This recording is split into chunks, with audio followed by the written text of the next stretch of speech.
Kamu lagi mau wawancara buat kerjaan impian kamu. Waktu nunggu di lobi, kamu sadar tadi pagi kamu lupa sarapan karena gugup banget. Sekarang kamu lapar banget. Untungnya, kamu cukup pintar buat bekal makanan kalau kamu kelaparan. Kamu buka cheese puff yang kamu bawa, terus kamu sadar gimana caranya makan ini tanpa bikin jari dan baju kamu berlepotan sama remah-remah kejunya. Orang pintar di internet nemu solusi cerdas buat itu. Kalau kamu nggak takut ngelakuin hal yang nggak biasa, jari kamu nggak akan kena remah-remah keju itu kalau kamu pakai sumpit. Karena sumpit cukup panjang, kamu bisa masukin itu ke dalam bungkusnya. Jadi, tanganmu aman karena nggak masuk ke zona keju. Tapi pas kamu buka bungkusnya, ada robekan di sampingnya. Semakin kamu gerakan, robekannya semakin besar. Kamu harus hati-hati ya. Soalnya kalau dilanjutkan, baju bagus kamu bakal kena remah-remah keripiknya. Untungnya, ada solusi buat itu. Kamu melihat pembolong kertas di meja lobi. Pakai itu buat melubangi bagian bawah robekan dan bikin robekannya berhenti. Lubang itu menyebarkan gaya secara rata. Nah, fungsinya adalah bikin penghalang buat membantu bungkusnya nggak makin robek. Tips itu bagus, tapi nggak membantu kamu dengan keripik lain yang kamu bawa. Keripik ini punya wadah tabung. Untungnya, buat bungkus kayak gini, kamu cuma perlu selembar kertas. Buat melengkung, terus masukkan ke tabung ke bawah keripik. Sekarang, isinya bisa ditarik dengan mudah. Buka kertasnya buat jadi nampan yang bebas berantakan. Waktu kamu lagi ngunyah keripik itu, kamu ngelihat sekelilingmu. Ternyata kamu berisik banget, tapi kamu harus bikin kesan pertama yang baik di sana. Untungnya, sains punya jawaban tentang cara nggak berisik waktu makan camilan renyah. Tekan keripik ke langit-langit mulut pakai lidah. Kelembutan lidah bakal ngebantu kamu menekan suara renyah itu. Keripik yang melengkung dirancang khusus buat bikin suaranya lebih renyah. Jadi, cara terbaik buat meredam suara itu adalah menghancurkan bentuknya dulu, lalu makan keripiknya kayak biasa. Tapi hati-hati, menurut sains, makan camilan renyah tanpa mendengar suara kriuk mungkin bakal bikin kamu nggak begitu menikmatinya. Seorang profesor psikologi eksperimental di Oxford University melakukan eksperimen menarik. Hasilnya menunjukkan persepsi rasa orang terpengaruh bukan hanya oleh tampilan makanan, tapi juga oleh suaranya. Ada 20 peserta yang makan keripik selagi pakai headphone. Dia bikin telinga mereka mendengarkan suara kriuk pada volume dan frekuensi berbeda. Meskipun keripik yang mereka makan nggak sama, peserta yang mendengarkan suara kriuk lebih nyaring berpikir keripik mereka lebih baru dan renyah. Setelah makan camilan asin itu, kamu ingin makanan lembut. Dari jendela, kamu bisa melihat truk es krim parkir di luar. Bagus, kamu melirik jam. Masih ada banyak waktu sebelum wawancara. Jadi, kamu menghampiri truk es krim itu. Kamu baca menunya. Tentu aja corong lembut terlalu berisiko. Kamu udah bisa ngebayangin.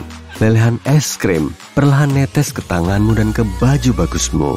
Oke, jangan pakai corong. Gimana kalau sandwich es krim? Es krim ini dirancang buat melindungi kamu dari tetesan lengket. Benar, itu pilihan bagus. Tapi ada trik genius buat bikin itu lebih terpercaya. Waktu kamu lagi megang sandwichnya, cookies lembut di luar bakal menghangat karena panas tubuh kamu. Nah, akhirnya jadi nempel ke kulit. Lelehan cookies coklat itu bakal nempel ke jari meskipun kita udah hati-hati megang sandwichnya. Nambahin 2 biskuit di kedua sisi cookies bakal ngebantu kamu tetap bersih. Itu juga bikin sandwich es krim biasa jadi s'more dingin. Nah, namanya jadi sandwich es krim dong. Waktu kamu kembali ke dalam, kamu ngelihat truk makanan lain. Kali ini ngejual burrito. Lagian wawancaranya masih lama kok, dan kamu masih cukup lapar. Kamu pesan semua isian favoritmu. Waktu pesanannya jadi, kamu lihat burritonya punya 2 lapis tortilla. Ini trik biasa dan genius dari restoran. Banyak orang nggak tahu alasannya, tapi itu bisa ngebantu kamu biar nggak berlepotan. Waktu lagi makan, buka tortilla kedua dan taruh di piring. Makan di atasnya tiap kamu ngegigit burritonya, karena isian burritonya pasti banyak yang jatuh. Trik ini bikin isiannya termakan lagi. Isian itu bakal jatuh ke atas tortilla kedua. Nah, kamu bisa bikin kayak burrito kedua waktu burrito pertama udah habis. Ini juga alasan tortilla kemasan sering dijual dengan jumlah genap. Ada aroma menggoda tuh di ujung jalan. Ternyata ada tukang jagung. Ini pas banget dimakan sama burrito. Tapi jagung pasti nyempil di gigi. Kamu nggak bawa benang gigi lagi. Malu banget kalau pas wawancara ada jagung kuning di gigi kamu. Untungnya, kamu bisa beli dan makan jagung itu. Pakai aja tusukan. Tusuk biji jagung secara horizontal di barisannya. Lalu, gunakan satu ujung yang ditusuk ke tongkol jagung dan tarik ujung lainnya. Sekarang, kamu punya setumpuk jagung yang bisa langsung kamu makan dari tusukannya. Nggak bakal ada lagi serabut yang nyempil di gigi. Bagus, di dalam, kamu ngecek jam. Masih banyak waktu kok. Kamu berhasil tetap bersih dan layak buat wawancara. Ada mangkuk buah di meja resepsionis dengan tulisan, silakan diambil. Jadi, kamu ambil kiwi matang. Tapi ini kantor, jadi gak ada sendok yang diletakkan sembarangan. Terus, motong buah itu dan ngambil bagian tengahnya dengan sendok bisa berair banget. Tapi tenang aja, soalnya itu bukan satu-satunya cara makan kiwi. Pecinta kiwi menyarankan makan buah itu secara utuh. Gigit aja kayak apel. Kulit kiwi bisa dimakan dan mengandung banyak gizi. Penelitian terbaru menunjukkan makan kulitnya bisa nambah asupan serat sampai 3 kali lipat dibanding cuma makan dagingnya. Kayak gini, kamu nggak kehilangan tambahan vitamin C yang dikandung kiwi. Kulitnya punya kandungan gizi yang tinggi, terutama serat, folat, dan vitamin E. Jadi, makan kulit kiwi bisa meningkatkan kandungan seratnya sampai 50%. Kalau kamu nggak suka tekstur berbulunya, coba gosok buah itu ke celana jeans. Gesekan dari denim bakal ngilangin bulunya. Jadi, buah itu lebih enak. Coba deh. Bukan cuma nggak bakal kena tetesan sarinya yang lengket, kamu juga bakal dapat lebih banyak gizi. Oh iya, kamu baru ingat tadi pagi, kamu bekal sandwich buat makan siang. Sekalian aja makan sekarang. Tapi monster sama saus barbeque-nya gimana? Pasti ada cara megang sandwich biar nggak terlalu berantakan kan? Kabar baik nih. Emang ada kok. Sandwich sebaiknya dimakan dengan bentuk tangan kayak cakar. Pegang rotinya dengan jempol dan kelingking di bawah. Nah, 3 jari lainnya ada di atas. Posisi ini berfungsi kayak penjepit. Jadi, semua bahannya nggak bakal jatuh. Dengan begini, kamu bisa makan tanpa takut setengah sandwich kamu bakal jatuh ke bajumu. Setelah makan semua itu, kamu pasti haus dong. Mesin kopi di sudut menggoda banget tuh. Tapi ngebawanya ke kursi tanpa tumpah butuh ketangkasan yang cuma bisa dilakuin sama orang yang punya keseimbangan sempurna. Sebenarnya, kamu cuma harus paham sedikit fisika. Kamu penasaran kenapa susah banget jalan dengan secangkir kopi tanpa tumpah? Soalnya, panjang langkah seseorang punya frekuensi yang hampir sama buat bikin ombak di cangkir kopi kamu. Tiap kamu melangkah, cairannya makin bergoyang dan makin dekat ke tepi cangkir. Minuman biasanya akan tumpah pada langkah ke-7 dan ke-10. Kita sering nyoba jalan cepat sambil bawa minuman biar bisa sampai sebelum minumannya tumpah. Ternyata, semakin cepat jalan, kamu malah bikin kopi semakin cepat tumpah.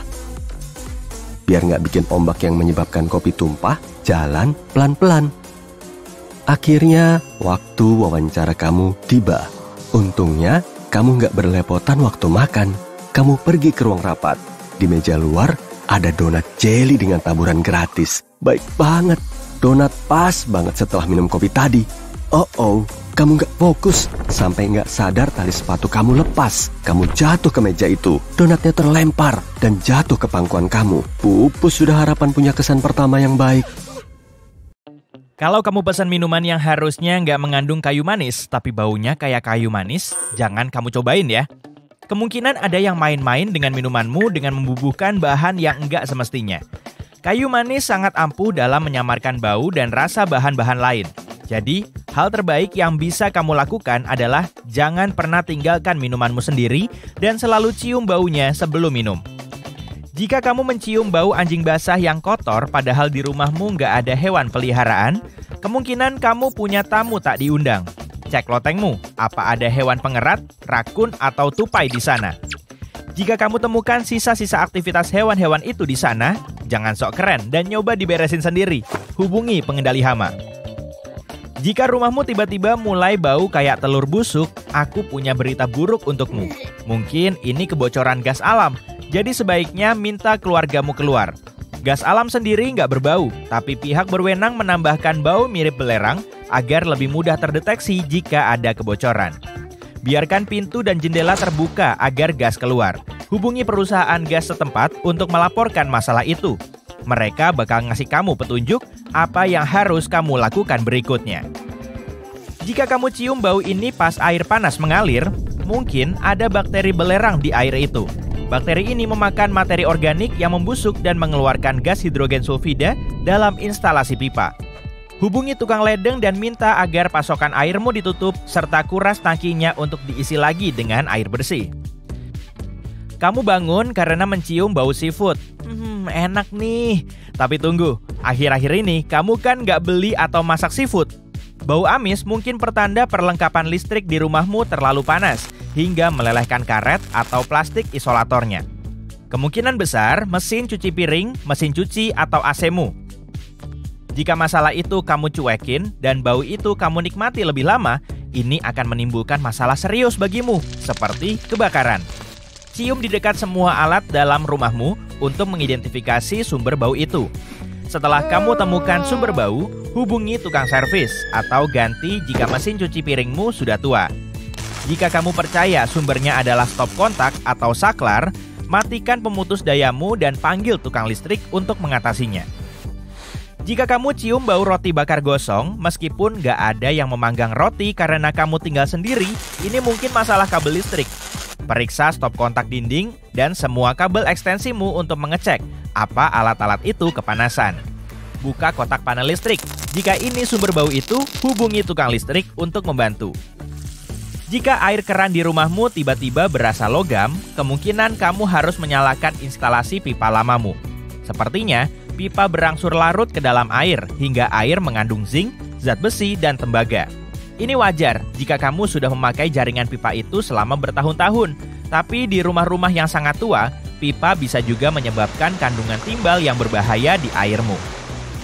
Rasa logam juga bisa berarti airmu asam, dan air asam bisa mengikis instalasi pipa.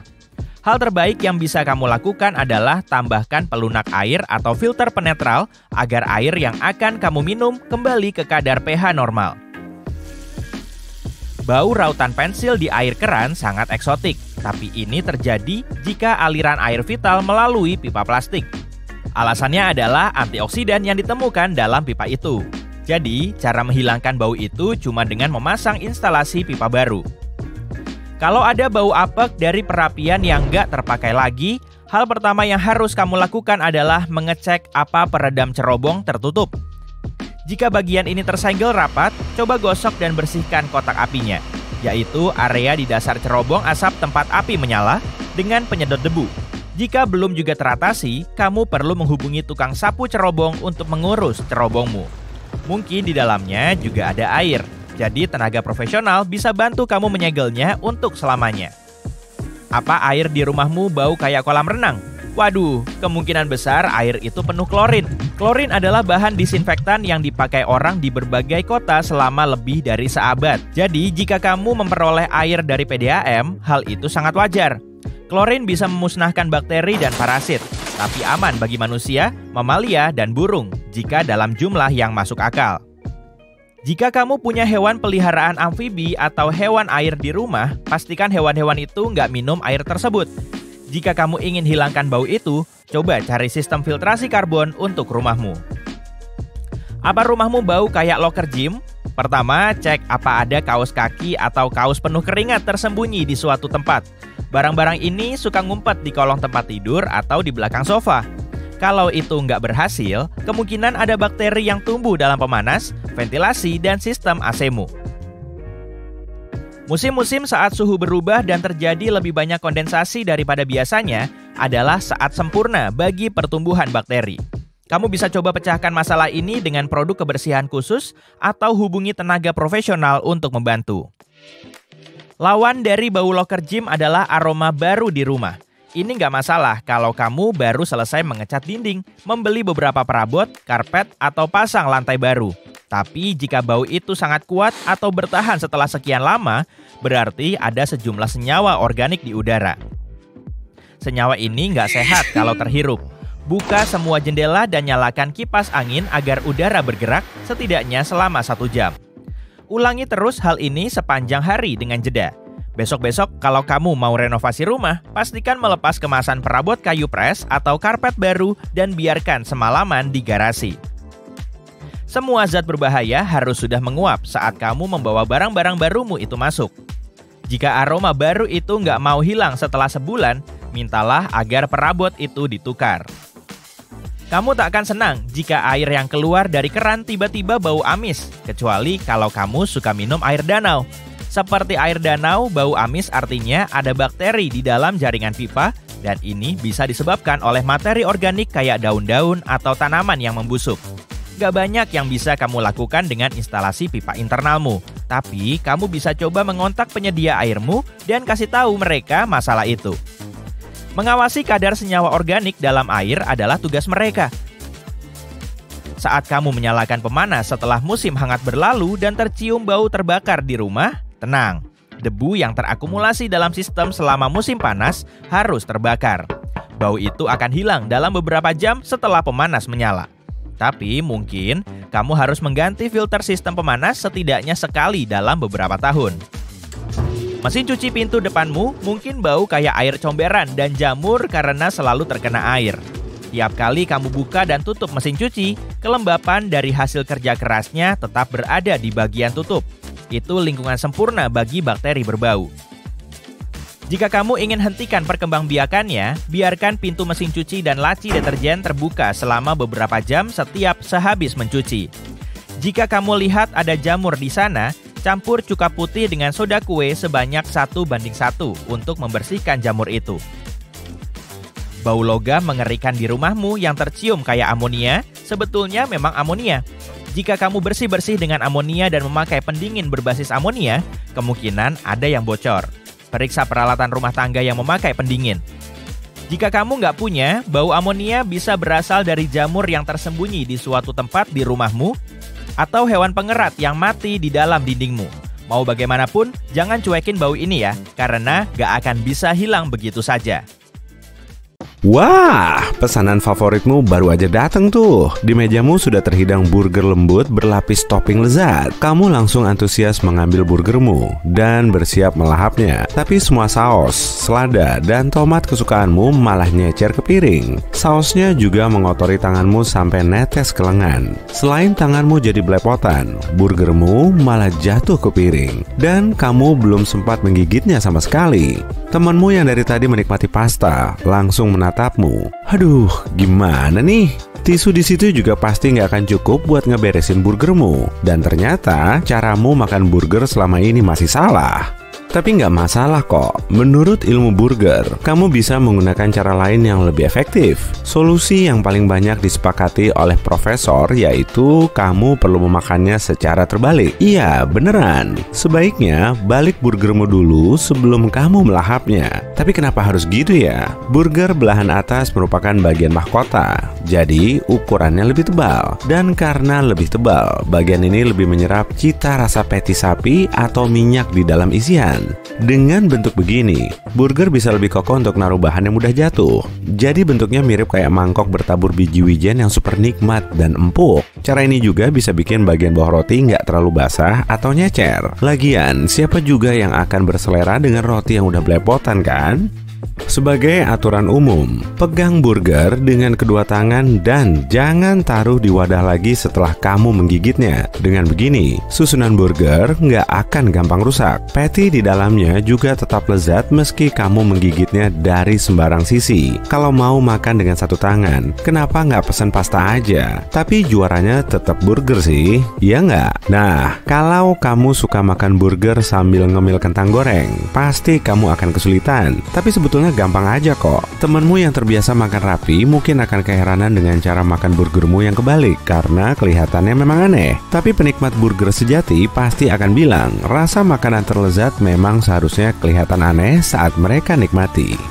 Cara makan burger seperti ini juga bikin lidahmu nempel ke isian terlebih dulu sebelum mencapai patty, sehingga rasanya akan jauh lebih enak. Nah, kalau kamu suka makan kentang goreng sambil melahap burger, sebaiknya taruh kentangnya di lapisan atas, agar makanan ini bisa kamu rasain terlebih dulu. Lihat tuh, temenmu mulai nggak suka karena kamu kebanyakan ngelanggar aturan makan. Tapi bolos aja lah. Bayangin burger pesananmu baru aja datang. Apa yang akan kamu lakukan agar gigitan burgermu terasa paling nikmat? Sebagian orang akan langsung ngebalik posisinya setelah burgernya tersaji, supaya lapisan bawahnya nggak terlalu basah. Tapi ada juga cara khususnya, yaitu dengan mengangkat burger dan membiarkannya menghadap ke atas sebelum digigit. Jadi, burgernya dimakan dulu sebelum lanjut ke kentang goreng. Nah, sebaiknya taruh jempol di atas mahkota burger dan balik posisinya saat kamu gigit. Genggamanmu akan lebih kuat dan burgernya nggak akan nyecer. Sama seperti klip kertas yang bisa menjepit file dalam satu map supaya kertasnya nggak berjatuhan. Genggamanmu juga mencegah toppingnya berceceran dari dalam roti. Jadi sebaiknya burgernya langsung dibalik atau perlu diangkat dulu baru dibalik ya? Nah, itu dia pertanyaannya. Dan kamu bisa bebas memakannya dengan cara yang kamu mau. Tapi menurut data ilmiah, cara terbaiknya yaitu dengan teknik serupa. Pakai dulu Just Labmu ya. Kita akan nyari tahu serba-serbi burger secara ilmiah. Pada tahun 2014 lalu, 3 peneliti di bidang mekanika fluida, teknik, dan kedokteran gigi asal Jepang mengadakan penelitian tentang cara terbaik makan burger selama 4 bulan. Dan dalam rentang waktu tersebut, mereka benar-benar serius nyari tahu cara yang paling efektif untuk menikmati burger. Lalu, dalam temuannya, mereka menyertakan gambar burger 3 dimensi yang dikonsumsi dalam berbagai cara. Mereka menyimpulkan cara terbaiknya yaitu dengan 2 tangan, jempol dan kelingking di bagian bawah burger, sedangkan ketiga jari lainnya nempel di mahkota. Posisi tangan seperti ini juga paling efektif saat burgernya kebalik karena cuma jempol dan kelingking yang nempel di bagian mahkota. Kelihatan cukup mudah kan? Para peneliti burger ini juga nyimpulin separuh isi burger akan hilang kalau rotinya terlalu kita pencet. Sama seperti mau ngeletusin balon, genggaman yang terlalu kuat malah akan bikin isian burger berceceran keluar. Tapi ahli lain juga nyaranin untuk mencet burgernya saat masih di piring, sehingga bisa memperkuat strukturnya dan bikin isiannya tetap nempel pada roti. Cara ini memang efektif digunakan untuk menikmati menara burger yang biasanya disajikan dengan tusukan di bagian tengah supaya susunannya nggak ambruk atau miring seperti menara pisa. Nah, kamu bisa naruh tusukan pada burger selama beberapa gigitan pertama sampai genggamanmu semakin kuat. Tapi jangan pencet keras-keras ya, nanti burgermu malah jadi gepeng kayak pancake. Pelan-pelan aja makannya dan nikmati tiap gigitannya. Setelah berhasil megang burgermu, gigit kecil-kecil aja dan makan bagian luarnya dulu. Jangan langsung gigit tengahnya ya. Makan burger dengan gigitan besar memang lebih mantap, apalagi kalau perut kita mulai keroncongan. Tapi gigitan kecil bisa bikin burgermu tetap bersih dan mempermudah kontrol tanganmu. Mau gimana pun cara makannya, isian burger akan terus bergeser. Jadi, kalau kamu menggigit sisi luarnya, isian burger akan tetap tersebar rata di bagian tengah. Kamu juga bisa memotongnya menjadi 2, tapi banyak orang memperdebatkan cara ini sebagai etika makan yang kurang pantas. Setengah burger memang lebih gampang dipegang dan digigit daripada buletan penuh. Tapi ada yang bilang, cara ini bikin pengalaman makan burger mereka jadi kurang otentik. Lagi pula, bentuk bulat sempurna akan lebih kelihatan menarik daripada cuma separuhnya kan? Bagi sebagian orang, menikmati burger dengan alat makan sangat nggak pantas. Terserah kamu aja, mau motong burgernya silakan. Nggak juga nggak apa-apa. Mau kamu makan dalam posisi terbalik juga boleh aja. Saat burgermu mau habis, pasti masih ada saus dan isiannya yang nyecer di piring kan? Supaya nggak ngubazir, ambil potongan burgermu, lalu olesin pada remahan dan saus yang ada di piring sampai bersih. Jadi, Sekali lagi, kamu udah pesen burger lezat dengan topping dan saus kesukaanmu. Jempolmu udah nempel di mahkota burger buat ngebalik burgernya. Cara makanmu memang bisa kelihatan aneh bagi teman makanmu, tapi dengan gigitan kecil dan terkontrol, tanganmu akan tetap bersih dan makananmu nggak terlalu nyecer kemana-mana. Wah, temenmu kayaknya baru mesen burger juga tuh. Ini cuma saran aja ya. Jadi kamu boleh-boleh aja kok kalau makan burger dengan cara biasa yang berantakan. Toh rasanya akan tetap nikmat meski dilahap dengan berbagai cara. Tapi kalau kamu balik burgernya, bisa-bisa kamu malah kaget saat ngerasain burger paling lezat yang pernah ada.